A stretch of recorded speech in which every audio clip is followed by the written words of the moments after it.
Hello friend, स्वागत है आपका इनक्यू स्टडी यूट्यूब चैनल पर। सक्षमता परीक्षा से संबंधित जो है यह तीसरे चरण का मैराथन प्रश्नों का सेट लाए हैं। अब एडमिट कार्ड भी डाउनलोड हो रहे हैं, आप लोग देख रहे हैं कि आपका सेंटर कहाँ है। आइए हम लोग चलते हैं अपनी तैयारी को अंतिम चरण में देखते हैं।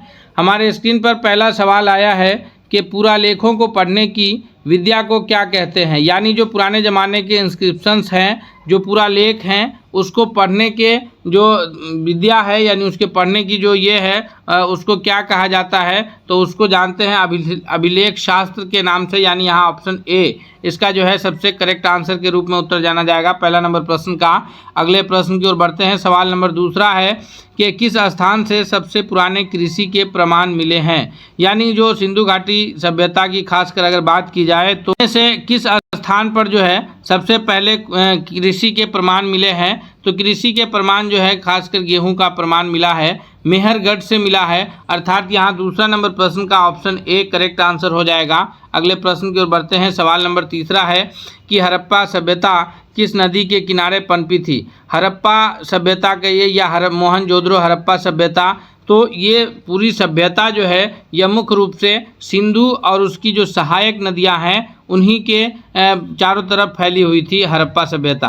हालांकि हड़प्पा जो है, जो जगह हड़प्पा है यह आधुनिक पाकिस्तान में स्थित है, लेकिन चूँकि सिंधु नदी जो है यह निकलती है मानसरोवर झील से और भारत से बहते हुए प्रवाहित होते हुए पाकिस्तान की ओर चली जाती है।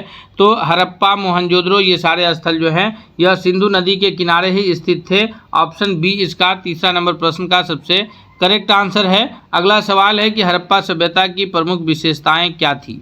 तो जो हड़प्पा सभ्यता थी उस जमाने की जितनी भी सभ्यता थी, चाहे चीन की ह्वांगहो सभ्यता हो या फिर मेसोपोटामिया की सभ्यता हो, इन सारी सभ्यताओं में से हड़प्पा सभ्यता की जो मुख्य विशेषता थी कि यह एक सुनियोजित नगर योजना थी। यानी यहाँ पर दुर्ग अलग बने हुए थे और फिर आम लोगों के घर अलग बने हुए थे। नहाने का व्यवस्था था, नगर पूरी तरह से जो व्यवस्था थी वो नगरीय व्यवस्था के रूप में थी। तो यहाँ ऑप्शन जो है चौथा नंबर प्रश्न का सही उत्तर के रूप में ऑप्शन सी सबसे सही उत्तर जाना जाएगा। दोस्तों, हम एनसीईआरटी की किताबों से तैयार किए हुए यह प्रश्न आपके लिए लेकर उपस्थित होते हैं। हम आपसे रिक्वेस्ट करते हैं कि अगर आप हमारे चैनल पर अब तक नए हैं तो प्लीज़ आप चैनल को जरूर सब्सक्राइब कीजिए। साथ ही साथ अगर आपको यह क्लास हमारा पसंद आ रहा है तो दोस्तों के बीच भी शेयर कीजिए ताकि सभी लोग इससे फ़ायदा उठा सकें। नेक्स्ट सवाल है कि ऋग्वेद किस भाषा में लिखी गई है। तो जितने भी वेद हैं, 4 प्रमुख वेद हैं, जिसमें से सबसे पुराना वेद जो है वो ऋग्वेद है। ऋग्वेद है, सामवेद है, यजुर्वेद है और अथर्ववेद है। इन चारों वेदों में से सबसे जो पुराना वेद है वो ऋग्वेद है। तो ये सारे वेद जो है यह संस्कृत भाषा में लिखे गए हैं, अर्थात ऑप्शन बी जो है इसका करेक्ट आंसर हो जाएगा। अगले प्रश्न की ओर बढ़ते हैं। नेक्स्ट क्वेश्चन है हमारे स्क्रीन पर कि ऋग्वेद लोग किसको समृद्धि का प्रतीक मानते थे। ऋग्वैदिक काल के जो लोग थे वो समृद्धि का प्रतीक जो है वो गाय को मानते थे। अर्थात यहाँ छठा नंबर प्रश्न के लिए ऑप्शन बी सबसे सही उत्तर के रूप में आंसर जाना जाएगा। अगले प्रश्न की ओर बढ़ते हैं। सवाल है कि महाजनपद शब्द का क्या अर्थ है। जब हम लोग प्राचीन भारत का इतिहास पढ़ते हैं तो हड़प्पा सभ्यता के बाद जो काल में ये वैदिक काल के बाद जो ये पनपा है वो महाजनपद का शासन रहा है। पूरे भारत के इतिहास में 16 महाजनपद के साक्ष्य मिलते हैं और इन 16 महाजनपद में जो है सबसे बड़ा जो महाजनपद के रूप में जाना गया था वह जाना गया मगध साम्राज्य। तो इन महाजनपद का अर्थ था कि एक बड़ा राज्य, यानी राज्य का छोटे छोटे राज्यों का समूह कहिए या फिर एक बड़ा राज्य कहिए, ये महाजनपद के नाम से जाना जाता था। जैसे अभी हमारा जो अलग अलग स्टेट है इस टाइप से जो है महाजनपद जाना जाता था उसमें। तो ये स्टेट जो है उससे छोटा है, महाजनपद इससे भी बड़ा था। आप ऐसे समझिए कि जो अखंड भारत था जिसमें पाकिस्तान, बांग्लादेश सभी शामिल था, उस वक्त के भारत को 16 हिस्सों में जो है महाजनपद अलग अलग 16 ये में था।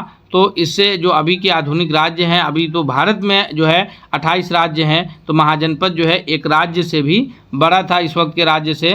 तो महाजनपद का अर्थ क्या है, बड़ा राज्य है। अगला सवाल है कि मगध महाजनपद की राजधानी क्या थी? तो मगध महाजनपद की जो राजधानी की बात हो रही है, मगध महाजनपद जो है यह सबसे बड़ा महाजनपद था 16वें महाजनपद में। इसकी जो शुरुआती राजधानी थी, जब हर्यक वंश का शासन था उस वक्त इसकी राजधानी थी Rajagiri. Option D correct answer के रूप में उत्तर जाना जाएगा। राजगिरी को ही जाना जाता है। बाद में जब इस पर जो है अलग अलग वंशों का शासन स्थापित हुआ तो राजधानी को पाटलिपुत्र स्थापित किया गया। फिर पाटलिपुत्र से राजधानी को जो है वैशाली लाया गया। फिर अशोक के शासन के समय पाटलिपुत्र राजधानी थी।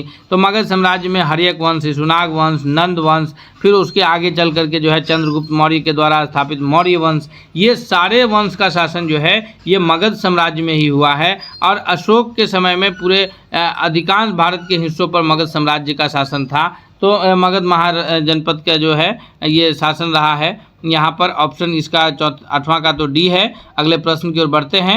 नेक्स्ट सवाल है हमारे स्क्रीन पर कि पुराणों के अनुसार शूद्रों का कार्य क्या था? तो पुराणों के अनुसार जो उस वक्त के समाज थे वैदिक काल में, समाज को जो है 4 वर्गों में बांटा गया था, जिसमें जो है ब्राह्मण, क्षत्रिय, वैश्य और शूद्र में जो उसमें जो है शूद्रों का जो कार्य था वो सेवा करना इसमें कार्य था। ऑप्शन यहाँ सी सबसे करेक्ट आंसर के रूप में उत्तर जाना जाएगा। यज्ञ करना ब्राह्मणों का कार्य था, शासन करना जो है ये क्षत्रिय का कार्य था। क्षत्रिय जो है वो लड़ाकू हुआ करते थे, सेना में उनका कार्य रहता था। और व्यापार करना जो है ये वैश्य समाज में का काम हुआ करता था उस जमाने में, जिस जमाने में समाज जो है इन 4 वर्णों में विभक्त था। अगले प्रश्न की ओर बढ़ते हैं। सवाल है कि सिल्क रूट किससे संबंधित है? सिल्क यानी रेशम मार्ग, इसको अगर ये कहा जाए हिंदी में तो प्रश्न आएगा तो रेशम मार्ग जो है वो किससे संबंधित है? तो रेशम मार्ग जो है वो रेशम के व्यापार से सिल्क रूट संबंधित था। ऑप्शन बी करेक्ट आंसर है, जो कि चीन से होते हुए भारत होते हुए जो है इसका व्यापार होता था। उस पूरे रास्ते को सिल्क रूट नाम से जाना गया था। अगले प्रश्न की ओर बढ़ते हैं। सवाल 11 है कि फाहियान भारत क्यों आया था? फाहियान जो एक चीनी यात्री था जो कि प्राचीन भारत में भारत आया, उस वक्त वो नालंदा विश्वविद्यालय में शिक्षा प्राप्त करने के लिए आया था। और उस जमाने में जिस वक्त फाहियान भारत आया, नालंदा विश्वविद्यालय में बौद्ध धर्म दर्शन की पढ़ाई होती थी। अर्थात यहाँ पर 11वां नंबर प्रश्न के लिए सही उत्तर ऑप्शन सी हो जाएगा कि बौद्ध धर्म की जानकारी लेने के लिए फाहियान भारत आया था। अगले प्रश्न की ओर बढ़ते हैं।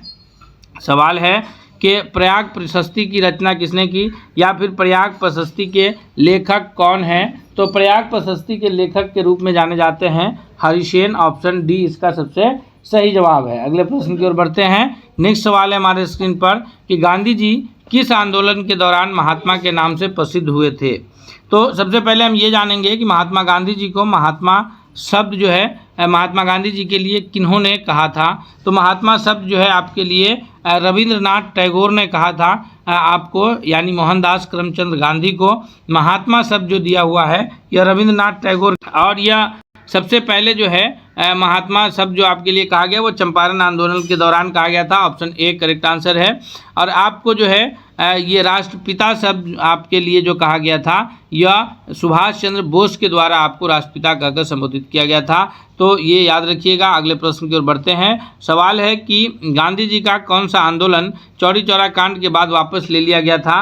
तो गांधी जी जो रॉलेट एक्ट के विरुद्ध जलियांवाला बाग हत्याकांड की जो घटना हुई, उस घटना के पश्चात पूरे भारत में असहयोग आंदोलन 1920 से चल रहा था। और फरवरी 1922 में जब चौरी चौरा कांड की घटना हुई उसके बाद गांधी जी ने जो है असहयोग आंदोलन को स्थगित कर दिया था।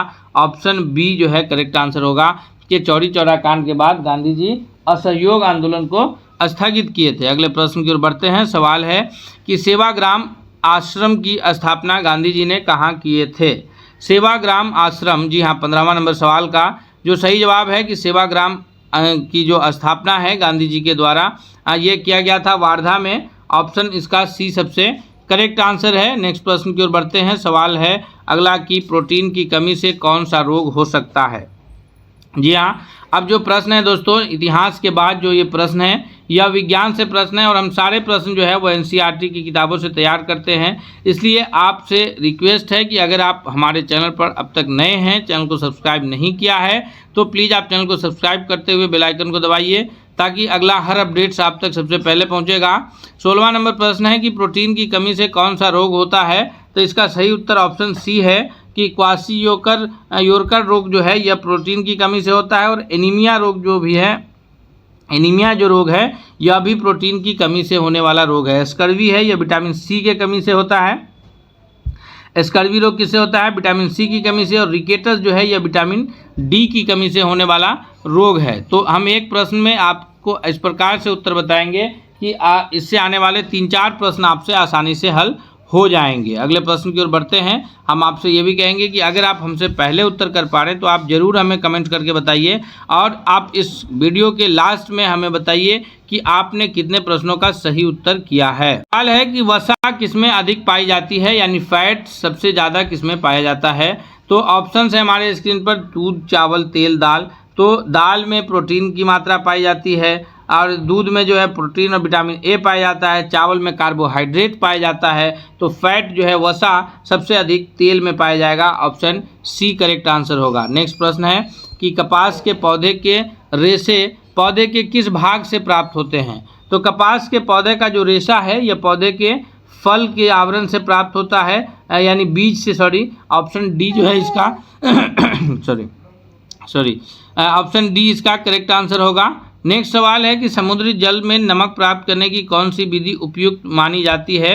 तो समुद्री जल से जो नमक प्राप्त करने के लिए उपयोग की जो विधि है वह वाष्पीकरण है, यानी पानी, समुद्र का जो जल है जब वाष्पित हो जाता है, वाष्पित होने के पश्चात जो रवाकरण के रूप में नीचे बचता है उसे जो है रिफाइन कर करके उसके नमक की प्राप्ति की जाती है। ऑप्शन यहाँ सी सही जवाब है। नेक्स्ट है कि प्रकाश संश्लेषण के लिए आवश्यक गैस कौन सी है। प्रकाश संश्लेषण की क्रिया जिसमें पौधे अपना भोजन का निर्माण करते हैं, तो इस क्रिया के लिए आवश्यक गैस कौन सी है। तो प्रकाश संश्लेषण की क्रिया में हम सभी जानते हैं कि सूर्य का प्रकाश की आवश्यकता होती है जो हरे पत्ती पर पड़ती है। तो हरी पत्ती जो है उस फोटोन एनर्जी को चेंज करता है, और उसके बाद जो है फिर जो जल जो कि जड़ के द्वारा अवशोषित किया जाता है और जाइलम उत्तक के द्वारा पत्ती तक पहुंचाया जाता है। फिर जो है कार्बन डाइऑक्साइड की आवश्यकता होती है जो हम उन्हें वायुमंडल से प्राप्त होता है, CO2 गैस, जो कि वायुमंडल में 0.03% है। पूरे वायुमंडल में कार्बन डाइऑक्साइड की मात्रा कितनी है? 0.03% कार्बन डाइऑक्साइड है। ये वायुमंडल से उसे प्राप्त होती है, और इसी गैस से पौधे अपना भोजन का निर्माण करते हैं। और भोजन बनाने के बाद यानी प्रकाश संश्लेषण क्रिया के पश्चात वह पौधा वायुमंडल में ऑक्सीजन गैस छोड़ता है। कौन सा गैस छोड़ता है? याद रखिएगा, ऑक्सीजन गैस, जो कि हमारा प्राण वायु है। अगर हम ऑक्सीजन गैस सांस न लें तो हमारे शरीर में भोजन का पाचन नहीं होगा, और आप ऐसे कहिए कि हम जीवित नहीं बच पाएंगे। आप फास्टिंग करते हैं, रोज़ा रखते हैं, उसमें आप जो है पूरे दिन भर 10 घंटे 15 घंटे जो है खाने से, पानी से अलग रह लेते हैं, लेकिन वहाँ पर भी आपको ऑक्सीजन की आवश्यकता होती है। यानी अगर आपका ऑक्सीजन बंद कर दिया जाए तो आप शायद 10 मिनट भी जीवित ना रह सके। तो ये प्राणवायु की जो हमें पूर्ति होती है यह प्रकाश संश्लेषण की क्रिया के पश्चात होती है। अतः पेड़ पौधे का होना कितना आवश्यक है हम इससे अंदाज़ा लगा सकते हैं। नेक्स्ट प्रश्न है कि दोलन गति का उदाहरण है। दोलन गति कहते हैं कि एक मीन पोजीशन, यानी किसी एक खास बिंदु के आगे पीछे जो है गति करना। जैसे हमारे घड़ी की दीवार में लगा हुआ पेंडुलम जो है यह दोलन गति का उदाहरण है, जो एक खास पोजीशन के आगे और पीछे जो है गति करती है। तो यहाँ पर ऑप्शन बी करेक्ट आंसर हो जाएगा। दोलन गति का उदाहरण क्या होगा कि एक खास पोजीशन के आगे पीछे करना, जैसे झूला की गति है दोलन गति में आएगा, घड़ी के पेंडुलम की गति है ये दोलन गति में आएगा। अगला प्रश्न है कि विटामिन ए की कमी से कौन सा रोग होता है। तो दोस्तों विटामिन के से भी अक्सर प्रश्न बनते हैं साइंस में। विटामिन ए की कमी से जो प्रमुख रोग है वो रतौंधी है, जो रात में दिखाई न देने की जो घटना है ये विटामिन ए की कमी से होती है। इसकी पूर्ति हमें हरी साग सब्जी से, पालक से, दूध से इत्यादि से हमें इसकी पूर्ति हो जाती है। स्कर्वी रोग है यह विटामिन सी की कमी से होती है। तो विटामिन सी जो है हमें नींबू और खट्टे फल जैसे संतरा है इत्यादि से हो जाता है। रिकेटस जो है यह विटामिन डी की कमी से होती है, और इसकी पूर्ति जो है विटामिन डी की पूर्ति हमें प्राकृतिक रूप से सूर्य के प्रकाश से हो जाती है। और एनीमिया की कमी जो है यह प्रोटीन की कमी से होती है, जिसकी पूर्ति हमें दाल से हो सकते हैं। एवं जो मांसाहार करते हैं उन्हें मांस से भी ये प्रोटीन की प्राप्ति होती है, तो ये उससे एनीमिया रोग जो है ये नहीं होगा। तो ये सारे प्रश्न का हमने आपको जवाब बताया है, इसलिए हम आपसे फिर रिक्वेस्ट करते हैं कि अगर चैनल पर नए हैं तो ज़रूर सब्सक्राइब कीजिए। सवाल है कि दूध, मक्खन और अंडे में कौन सा विटामिन मिलता है। तो हमने आपको अभी पीछे बताया कि दूध से हमें जो है विटामिन ए की प्राप्ति होती है। यहाँ पर आप ऑप्शन ए को सही उत्तर टिक करते हुए आगे बढ़ेंगे। सवाल है कि गर्भवती महिलाओं को भ्रूण के विकास के लिए कौन सा विटामिन आवश्यक होता है। जब आप डॉक्टर के यहाँ जाएंगे तो डॉक्टर जो है एक विटामिन की टैबलेट जो है आपको सजेस्ट करते हैं। वह विटामिन जो है अलग अलग नाम से होगा, लेकिन वह विटामिन असल B9 होता है। कौन सा विटामिन होता है? विटामिन B9, जिसको फोलिक एसिड के नाम से जानते हैं। ऑप्शन सी यहाँ करेक्ट आंसर के रूप में उत्तर जाना जाएगा। वो फोलिक एसिड की दवा अलग अलग नामों से आपको सजेस्ट करते हैं ताकि उसमें भ्रूण जो ये विकास कर रहा होता है उसके विकास में सही ये हो पाता है। यहाँ ऑप्शन बी करेक्ट आंसर हो जाएगा। अगला सवाल है कि हड्डियों को मजबूत रखने के लिए कौन सा विटामिन आवश्यक है। हमने अभी पिछले प्रश्नों में आपको बताया है कि हड्डी को मजबूत रखने के लिए कौन सी विटामिन की आवश्यकता है, उसकी पूर्ति कैसे होती है, और अगर वो विटामिन आपको कमी है तो जो हड्डी कमज़ोर होते हैं उसको किस रोग के नाम से जानते हैं। ये सभी आप कमेंट करके भी बता सकते हैं कि ऑप्शन सी होगा कि विटामिन डी हड्डी मजबूत के लिए आवश्यक है, जिसकी पूर्ति हमें सूर्य के प्रकाश से हो जाती है। और अगर यह विटामिन डी की कमी है तो होने वाला रोग को विज्ञान के रूप में रिकेटस के नाम से जानते हैं। नेक्स्ट सवाल है कि पृथ्वी की सबसे ऊपरी परत को क्या कहते हैं। पृथ्वी का जो सबसे ऊपर का हिस्सा है, ऊपरी परत है, यह क्रस्ट के नाम से जाना जाता है, जिसको भूपर पट्टी कहते हैं हिंदी में। ऑप्शन बी जो है 26वां नंबर प्रश्न का सबसे करेक्ट आंसर है। नेक्स्ट सवाल है कि भूकंप को मापने वाला यंत्र क्या कहलाता है।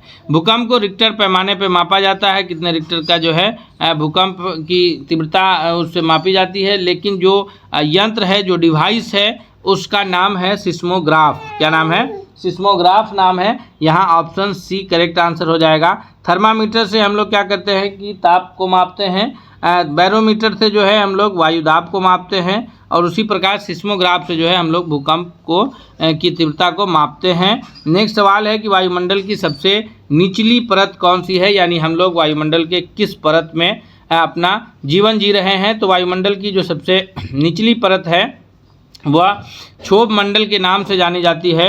ऑप्शन बी, जी हाँ दोस्तों, 28वां नंबर प्रश्न का ऑप्शन बी सबसे करेक्ट आंसर है। नेक्स्ट सवाल की ओर बढ़ते हैं। सवाल है कि पृथ्वी के जीवन के लिए कौन सी गैस आवश्यक है।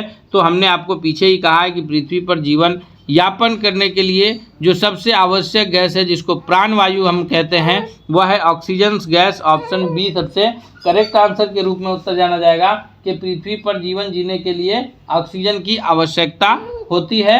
और ऑक्सीजन जो है ये क्योंकि ऑक्सीजन न सिर्फ हम मनुष्य और जानवर ही सांस लेते हैं, बल्कि प्रकाश संश्लेषण की क्रिया के पश्चात पौधे भी ऑक्सीजन गैस ही सांस लेते हैं। अगले प्रश्न की ओर बढ़ते हैं। नेक्स्ट सवाल है हमारे स्क्रीन पर कि सबसे अधिक गैस वायुमंडल में कौन सी होती है। तो वायुमंडल में जो सबसे अधिक गैस है वह है नाइट्रोजन गैस, जो कि 78% है।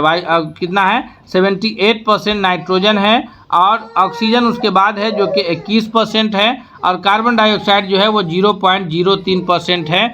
याद रखिएगा, वायुमंडल में सबसे अधिक पाए जाने वाला गैस नाइट्रोजन, उसके बाद ऑक्सीजन, फिर कार्बन डाइऑक्साइड है, और 0.97 में सारे अन्य गैस विद्यमान हैं। ये आप याद रखिएगा ताकि प्रश्न आए तो आपसे छूटे नहीं। सवाल है कि गंगा नदी का उद्गम स्थल कहाँ है। तो गंगा नदी जो प्रवाहित होते हुए उत्तराखंड में आती है, इसका दो अलग अलग, हालांकि गंगा नदी जो है दो अलग अलग ये से मिल करके एक संयुक्त धारा बनती है।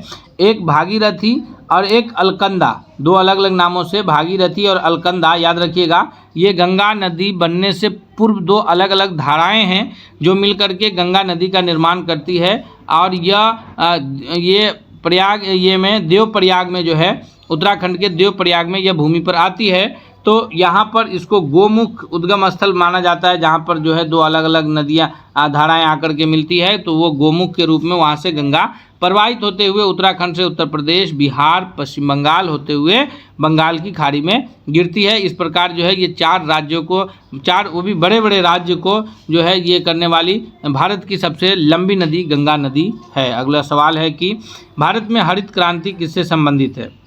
जो ग्रीन रिवॉल्यूशन है, हरित क्रांति है, यह खाद्य पदार्थ खासकर गेहूं चावल के उत्पादन को बढ़ाने के लिए जो है ये लाया गया था। बहुत सारी क्रांतियां आए हैं, जैसे आलू के उत्पादन के लिए, दुग्ध उत्पादन के लिए श्वेत क्रांति है, उसी तरह जो है तिलहन के लिए जो है पीली क्रांति है। तो ये सारी क्रांति जो है ये फसलों के उत्पादन के लिए है। इसमें खाद्य उत्पादन के लिए हरित क्रांति लाया गया। ऑप्शन बी करेक्ट आंसर है। नेक्स्ट सवाल है कि चंद्रयान 3 को भारत ने कब लॉन्च किया था, किस साल में लॉन्च किया था? तो चंद्रयान 3 जो है भारत का यह 2023 में लॉन्च हुआ, और याद रखिएगा 23 अगस्त 2023 को यह चंद्रमा के साउथ पोल पर सफल लैंडिंग हुआ था। और इसी उपलक्ष्य में जो है भारत सरकार ने निर्णय लिया कि प्रत्येक वर्ष 23 अगस्त की तिथि को अंतरिक्ष दिवस मनाया जाएगा। राष्ट्रीय अंतरिक्ष दिवस कब मनाएंगे? 23 अगस्त को। क्यों? क्योंकि 23 अगस्त 2023 को चंद्रमा के साउथ पोल पर जो है सफल लैंडिंग हुआ था चंद्रयान 3 का। नेक्स्ट सवाल की ओर बढ़ते हैं। सवाल है कि ग्रीन हाउस गैस कौन सी है? ग्रीन हाउस गैस जिससे जो है ग्लोबल वार्मिंग का सबसे अधिक खतरा बना रहता है, वह गैस है कौन सी गैस? तो वह गैस है ग्रीन हाउस गैस के रूप में जो गैस जानी जाती है carbon dioxide gas. Option C सबसे सही जवाब है। नेक्स्ट प्रश्न की ओर बढ़ते हैं। सवाल अगला है कि किस भारतीय शहर को साइबराबाद कहा जाता है? तो साइबराबाद जो है वहाँ पर साइबर्स के इतने सारे आईटी फैक्ट्री हैं और आईटी का काम अधिक होने के कारण साइबराबाद के नाम से जो है हैदराबाद को जाना जाता है। ऑप्शन बी सबसे करेक्ट आंसर है। नेक्स्ट सवाल है कि संविधान के कितने मूल कर्तव्य हैं? तो दोस्तों हमारा जो मूल संविधान था जिसमें 395 अनुच्छेद, 8 अनुसूचियाँ और 22 भाग थे, जो 26 नवंबर 1949 को अंगीकार किया गया था, उसमें जो है मूल कर्तव्य नहीं थे, फंडामेंटल ड्यूटीज नहीं था। बाद में जो है ये संविधान संशोधन के द्वारा 42वें संविधान संशोधन के द्वारा 1976 में 11 मूल कर्तव्य जोड़े गए हैं। हालांकि उसमें 10 जोड़े गए थे, बाद में 2002 में शिक्षा का अधिकार को भी मूल कर्तव्य में जोड़ा गया था। तो ये 11 टोटल मूल कर्तव्य निर्धारित हैं, जो कि भारतीय संविधान के भाग 4 के अनुच्छेद 51A में, किसमें? अनुच्छेद 51A में इसको जोड़ा गया है। याद रखिएगा मूल कर्तव्य को। अगला प्रश्न है कि किस नदी को बंगाल का शोक कहा जाता है? तो बंगाल का शोक जो है यह दामोदर नदी को कहा जाता है, यानी ऑप्शन बी सबसे करेक्ट आंसर है। और बिहार का शोक किसको कहा जाता है? आप लोग कमेंट करके बताइए इसी प्रश्न के उत्तर में। अगला सवाल है कि पानी में तैरती हुई बर्फ क्यों दिखाई देती है? यानी बर्फ जो है वो पानी पर तैरती हुई क्यों दिखाई देती है?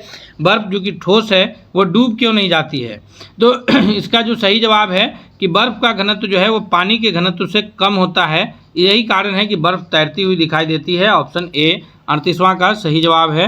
नेक्स्ट प्रश्न है कि भारत का सबसे लंबा राष्ट्रीय राजमार्ग यानी नेशनल हाईवे कौन सा है? तो भारत का जो सबसे लंबा राष्ट्रीय राजमार्ग है वह है NH-44, जो कि कश्मीर से कन्याकुमारी तक है, यानी ऑप्शन ए इसका समझिए। तो भारत को उत्तर से दक्षिण तक नापने वाला जो ये NH है, यह NH-144 है, जो भारत का सबसे लंबा राष्ट्रीय राजमार्ग है। अब आज का जो इस सेट का अंतिम प्रश्न है कि किस वैज्ञानिक ने तापमान मापने का पैमाना सेल्सियस बनाया था? तो सेल्सियस पैमाना जो है यह एंडर्स सेल्सियस के द्वारा बनाया गया, और इन्हीं के नाम पर जो है ताप का जो SI यूनिट है वो सेल्सियस रखा गया है। इस प्रकार 40 महत्वपूर्ण प्रश्नों को दोस्तों हम लोग अभी कवर किए हैं, जो आपके आने वाले परीक्षा की दृष्टि से बहुत लाभकारी साबित होने वाला है। इसलिए आपसे रिक्वेस्ट है कि अगर आप हमारे चैनल पर नए हैं, चैनल को सब्सक्राइब नहीं किया है, तो प्लीज़ चैनल को सब्सक्राइब करते हुए आप बेल आइकन को दबाइए, ताकि अगला हर अपडेट्स आप तक पहुँचे। साथ ही साथ आप इस वीडियो का लिंक दोस्तों तक शेयर कीजिए, क्योंकि हम जो है सभी परीक्षाओं की समांतर तैयारी आपको कराएंगे। सक्षमता हो, चाहे TRE 4 हो या बिहार DLED के एंट्रेंस हो, सभी परीक्षाओं की समांतर तैयारी के लिए जो है आप हमारे चैनल से जुड़ सकते हैं, दोस्तों के बीच हमारा लिंक शेयर कर सकते हैं। हम साथ ही साथ उर्दू वाले लोग जो है महावीर उर्दू मुतरजिम की तैयारी भी यहाँ कराई जाती है। तो हम मिलते हैं अगले सेट के साथ, तब तक के लिए बहुत बहुत धन्यवाद।